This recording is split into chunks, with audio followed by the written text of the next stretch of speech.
Greetings from Boho Kitchen. My name is Erica Papa, and today we're going to make a recipe for a healthy Christmas cookie. And these are a raw cookie. They're actually not baked, so they're really easy, and they're also good for you. So we have 2 cups of peanut butter in the bowl, creamy peanut butter. And to that, I'm going to add 4 teaspoons of good quality cocoa powder. I would start with about 1/3 cup of honey. And then you can kind of taste and see if it's sweet enough.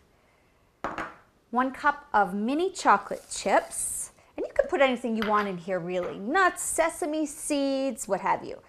Coconut, and we have some dried cherries, about 1/2 cup.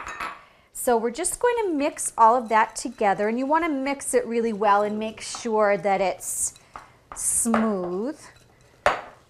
So once it's mixed, you put it into the refrigerator for a few hours or overnight, and I actually have one that I already made, and we're going to roll them into festive snowballs. So let me just put this over here, and this is our mixture, and we're going to roll them in some toasted coconut.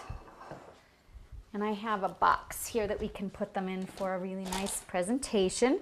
So you just want to get a nice scoop, and it's nice to use a scooper so they're all the same size. And you're just going to roll it in the toasted coconut. And toasting it just gives it a really nice nutty flavor. Give it a roll and then roll it again just to get some nice pieces on the outside. So we're going to put that in our box. And we'll do another one. You can also use agave nectar for this recipe, which is really nice too because it doesn't raise the glycemic index. So maybe the kids will be maybe a little less crazy this holiday season.